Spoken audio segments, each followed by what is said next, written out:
अस्सलामुअलैकुम। आज का जो मेरा टॉपिक है वो है clause, the clause and its types. So let's start. सबसे पहले हम इसकी डेफिनेशन देखते हैं। Group of words that has its on subject and predicate. एक ऐसा अल्फाज का मजमुआ जिसमें सब्जेक्ट और प्रेडिकेट दोनों पाए जाएं। सब्जेक्ट और प्रेडिकेट का कॉम्बिनेशन हमने लास्ट टाइम डिस्कस किया था फ्रेजेस में, ठीक है। फ्रेज़ में ना क्लॉज जो है सब्जेक्ट और वर्ब का कॉम्बिनेशन नहीं होता है, सब्जेक्ट और प्रेडिकेट का कॉम्बिनेशन नहीं होता है। लेकिन हमारे पास जो है वो सेंटेंस क्लॉज में हमारे पास सब्जेक्ट एंड प्रेडिकेट दोनों का कॉम्बिनेशन जो है वो पाया जाता है, ठीक है। और ये हमारे जो लॉन्गर सेंटेंस में पार्ट जो है वो अदा करती है। एक बात मैं आपको क्लियर कर दूँ कि एक सेंटेंस में डिफरेंट क्लॉजेस हो सकती हैं, ठीक है। लेकिन एक क्लॉज जो है वो एक सेंटेंस भी हो सकता है, लेकिन उसमें डिफरेंट सेंटेंसेस नहीं हो सकते हैं, क्योंकि एक क्लॉज में सब एक ही सब्जेक्ट और एक ही वर्ब कॉम्बिनेशन होता है जो एक क्लॉज बनाता है। लेकिन सेंटेंस जो है वो कंप्लीट थॉट देता है आपको, और वो एक सेंटेंस में 2 क्लॉजेस भी हो सकती हैं, 3 क्लॉजेस भी हो सकती हैं। So it depends on sentence के हाउ लॉन्ग इट इज़, ठीक है। नेक्स्ट बात करते हैं इसकी कुछ टाइप्स पे। आई राइट अ लेटर, ठीक है। ये हमारे पास एक क्लॉज है क्योंकि इसके पास एक सब्जेक्ट है आई और एक ही इसके पास जो है वो वर्ब है, ठीक है। नेक्स्ट है they play hockey but we play cricket. यहाँ पे हमारे पास सब्जेक्ट है, यहाँ पे हमारे पास वर्ब है, ठीक है। तो ये हमारे पास दे प्ले हॉकी, हमारे पास एक क्लॉज जो है वो कंप्लीट हो जाती है यहाँ तक, ठीक है। बट वी प्ले क्रिकेट, ठीक है। तो ये हमारे पास जो है वो दूसरी, इसमें हमारे पास सब्जेक्ट है और ये हमारे पास वर्ब है, ठीक है। ये सब्जेक्ट वर्ब कॉम्बिनेशन आ गई, ये हमारे पास 2 क्लॉजेज है। क्लियर दैट, ठीक है। ये हमारे पास एक क्लॉज थी, ये हमारे पास 2 क्लॉजेज हैं। अब नेक्स्ट बात करते हैं आई नो दैट, ठीक है। I know that, that is the one clause. I subject, no verb, ठीक है। यू सब्जेक्ट, कैन वर्ब, ठीक है। इफ़ जो है ये हमारे पास अनदर फॉर्म ऑफ जो पार्ट ऑफ स्पीच है। यू हमारे पास सब्जेक्ट है, वर्ब हमारे पास वर्ब है, ठीक है। यहाँ पे क्लियर है, हमारे पास जो है 3 क्लॉजेज हैं, 1 2 3, ठीक है। ये हमारे पास एक क्लॉज है, ये हमारे पास एक क्लॉज है, ये हमारे पास एक क्लॉज है, ठीक है। आई नो, ठीक है। आई नो हमारे पास जो है सब्जेक्ट वर्ब का कॉम्बिनेशन है, ये एक क्लॉज है। यू कैन सक्सीड एक क्लॉज है। यू वर्क हार्ड, ठीक है, ये हमारे पास एक क्लॉज है। ये ठीक है, क्लियर हो गया। एक क्लॉज हो गया, दूसरी और तीसरी, तीनों की डिफरेंट एग्जांपल्स हैं। आगे देखते हैं। There are 2 types of clauses, ठीक है। जनरली इसको 2 टाइप्स में जो है वो डिस्कस किया जाता है, इंडिपेंडेंट क्लॉज, डिपेंडेंट क्लॉज, ठीक है। तो आगे बात करते हैं हम इसकी। What is independent clause? An independent clause has one subject and one predicate, does not depend on any other clause, ठीक है। जैसे हमने पहले बात की कि एक इंडिपेंडेंट क्लॉज के पास एक सब्जेक्ट और एक प्रेडिकेट जो है उसका कॉम्बिनेशन होता है, एंड और वो किसी पे डिपेंड नहीं होती है। सबसे मेन चीज़ ये किस इंडिपेंडेंट होती है, इसका एक अपना स्टैंडर्ड होता है, एक अपना होता है, किसी पर डिपेंड नहीं होती है। ये एक अकेली खड़ी कर दी जाए तो इसके पास मीनिंग होता है, ठीक है। आगे हम बात करते हैं इसके कुछ एग्जांपल्स के साथ। In a compound sentence independent clause are also called coordinator clause. इसको कोऑर्डिनेट क्लॉज भी कहा जाता है क्योंकि ये दोनों सेम रैंक की हैं, ठीक है। हमने पीछे कोऑर्डिनेट क्लॉजेस का जिक्र किया है, इनको कोऑर्डिनेट भी कहा जाता है, और ये जो है सेम रैंक की होती हैं इसलिए कहा जाता है इनको, ठीक है। Complex sentences as independent clause is called principal clause. So let's इसकी एग्जांपल देखते हैं हम। आई राइट अ लेटर, ठीक है। इसके पास हमारे पास जो है वो सब्जेक्ट और वर्ब का कॉम्बिनेशन है। एक मिनट जी, ये हमारे पास आ जाता है। आई राइट, राइट हमारे पास वर्ब है, आई जो है हमारे पास सब्जेक्ट है, ठीक है। सब्जेक्ट और वर्ब का कॉम्बिनेशन आ गया, ये हमारे पास एक इंडिपेंडेंट क्लॉज आ गई। दे प्ले हॉकी, ठीक है। वी प्ले क्रिकेट, ये दोनों हमारे पास इंडिपेंडेंट क्लॉजेज हैं क्योंकि इनके पास जो है वो सब्जेक्ट और वर्ब का कॉम्बिनेशन है, सब्जेक्ट और वर्ब का कॉम्बिनेशन पाया जाता है, ठीक है। अब जो है तीसरी example, this is the boy, ठीक है। ये हमारे पास आ जाता है एक इंडिपेंडेंट क्लॉज क्योंकि ये किसी पे डिपेंड नहीं करती और इसमें सब्जेक्ट और वर्ब का कॉम्बिनेशन भी है, ठीक है। हु स्टोल माई पेन, ठीक है। हु स्टोल माई पेन जो है ये हमारे पास आ जाती है इंडिपेंडेंट क्लॉज, ठीक है। ये हम आगे बात करते हैं इसकी। एग्जांपल सिर्फ इसलिए दी है मैंने क्योंकि इसमें एक डिपेंडेंट क्लॉज है और दूसरा जो है वो इंडिपेंडेंट, और ये इंडिपेंडेंट है और ये डिपेंडेंट क्लॉज है, ठीक है। आगे हम बात करते हैं what is independent clause. Independent clause वो होती है जिसमें वो प्रिंसिपल क्लॉज पे जो है वो इन्हिसार करे, डिपेंड करे। Complex sentence to give its meaning, ठीक है। ये प्रिंसिपल क्लॉज पे डिपेंड करती है ताकि इसका जो मीनिंग है वो फुलफिल हो, समझ आई।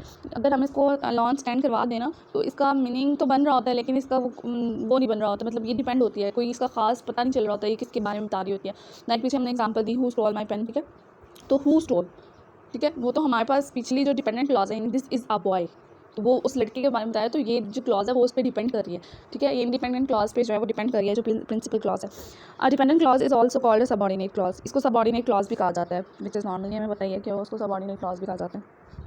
इफ़ यू वर्क हार्ड, ठीक है, you will succeed is a normal sentence, इसमें हमें किसी चीज़ की ज़रूरत नहीं है, ठीक है, ये सब्जेक्ट और ये वर्ब। लेकिन यहाँ जो है वो इफ़ यू वर्क हार्ड, ठीक है, ये जो क्लॉज है ये इस पर डिपेंड है। अगर तुम सही से मेहनत करोगे, वर्क हार्ड करोगे, then you will succeed, okay.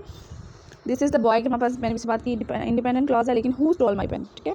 अगर ये हमारे पास हमें हमें के लिए दे दी जाए example who stole my pen, तो हमें तो नहीं पता कि ये किस बारे में बात कर रहा है, क्या करा, लेकिन जब हमारे पास ये सेंटेंस आ जाएगा, प्रिंसिपल क्लॉज आ जाएगी, दिस इज़ द बॉय, तो हमें सीधा सीधा पता चल जाएगा ये जो है कि वो लड़का है जिसने पेन चुराया है। ठीक है, they rested when they evening came, when evening came. ठीक है, they rested is the normal, क्योंकि सब्जेक्ट वर्ब है नॉर्मली। ठीक है, इस पास कॉम्बिनेशन है व्हेन इवनिंग केम। ठीक है, तो ये हमारे पास आ जाती है इंडिपेंडेंट क्लॉज।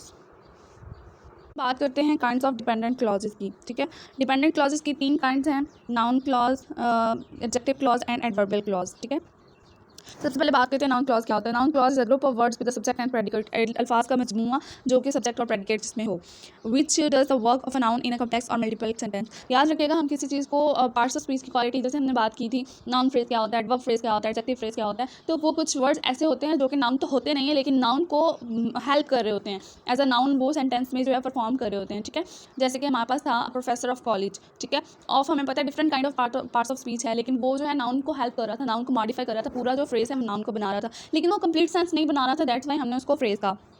क्लॉज में ये होगा कि वो कंप्लीट सेंस देगा हमें। ठीक है, और वो उसके अंदर जो है सब्जेक्ट और वर्ब का कॉम्बिनेशन होगा, फ्रेज में सब्जेक्ट और वर्ब का कॉम्बिनेशन नहीं था। ठीक है, और इसकी कुछ एग्जांपल्स के साथ हम डिस्कस करते हैं। He says that I am a fool. देखिए क्लियर है ना, ये हमारे पास एक सेंटेंस दे रहा है जो कि सेंस तो बना रहा है। ठीक है, लेकिन ये हमारे पास क्या है, नाउन में है, आई एम अ फूल। ठीक है, he says that I am a fool, तो ये हमारे पास एक नाउन फ्रेज है। This is the boy who stole my pen, ये हमारे पास क्या है, एक नाउन फ्रेज है। ठीक है, सॉरी नाउन क्लॉज है। क्यों क्लॉज है, क्योंकि इसमें सब्जेक्ट और वर्ब का कॉम्बिनेशन है, सब्जेक्ट और वर्ब का कॉम्बिनेशन है, आई जो है सब्जेक्ट और एम जो है वर्ब है, और हु जो है सब्जेक्ट है और स्टॉल हमारे पास जो है वो वर्ब है। ठीक है, ये हमारे पास नाउन बना रहा है, नाउन का क्लॉज बना रहा है। ठीक है, आगे बात करते हैं एडजेक्टिव क्लॉज क्या होता है। An adjective clause is a group of words with the subject and predicate which does the work of an objective. जैसे मैंने पहले बात की नाउन फ्रेज की, नाउन क्लॉज की। ठीक है, ऐसे ही हमारे पास एडजेक्टिव क्लॉज होगी, और सर यहाँ पे टाइप में मिस्टेक हो गई है, ये क्लॉज है। ठीक है, इसको क्लियर कर लीजिएगा। तो आगे बात करते हैं कुछ एग्जाम्पल्स की। The people who work hard. ठीक है, यहाँ पे हमारे पास हु वर्क हार्ड एक क्लॉज है, क्यों, सब्जेक्ट है हमारे पास, वर्ब है हमारे पास। ठीक है ना हमारे पास, तो ये हमारे पास एक क्लॉज बना रहा है। ये फ्रेज क्यों नहीं है, क्योंकि ये इसके अंदर सब्जेक्ट और वर्ब का कॉम्बिनेशन है, और ये एडजेक्टिव क्यों है, क्योंकि ये पीपल्स के बारे में बता रहा है, ये प्रोनाउन के बारे में बता रहा है, नाउन के बारे में बता रहा है। ठीक है, तो ये हमारे पास क्या आ जाती है, एडजेक्टिव क्लॉज। नेक्स्ट हम बात करते हैं, this is the college where I read. ये क्या बता रहा है, कॉलेज क्या है हमारे पास, नाउन है। ठीक है, तो क्या बता रहा है ये, वेयर आई राइट। ठीक है, तो ये हमारे पास क्या है, एक क्लॉज है।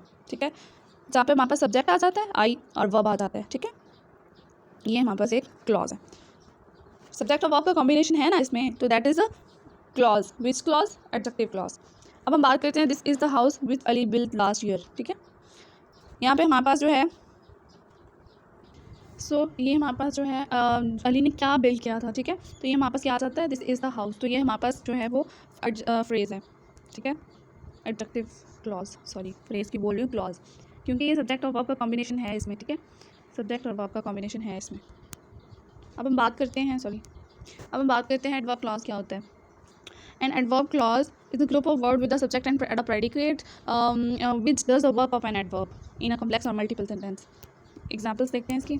He works well when ever he finds an opportunity. ठीक है, he works well when ever he finds an opportunity. ठीक है, एडवर्ब बेसिकली क्या होता है, एडवर्ब वो होता है जो डिफरेंट वर्ड्स को जो है वो मॉडिफाई करे, दैट इज़ द एडवर्ब। ये जो है एडवर्ब को, एडजेक्टिव को और वर्ब को जो मेनली मॉडिफाई करता है। सो यहाँ पे भी सेम ऐसे ही है कि इसने ही वर्क्स वेल। ठीक है, ये बता रहा है कि when ever he finds an opportunity, तो ये हमारे पास क्या है, कंप्लीटली एडवर्बियल फ्रेज है एक। और he is hard working so he succeeds, so इसमें ये बताया गया ना कि ये हार्ड वर्क करेगा तो हार्ड वर्किंग का रिजल्ट बताया गया यहाँ पे, so that is the adverbial phrase. ठीक है, thanks for watching, please like subscribe and share. Please मेरे यूट्यूब चैनल को सब्सक्राइब करें, आपकी सपोर्ट की बहुत ज़्यादा ज़रूरत है। Thank you so much.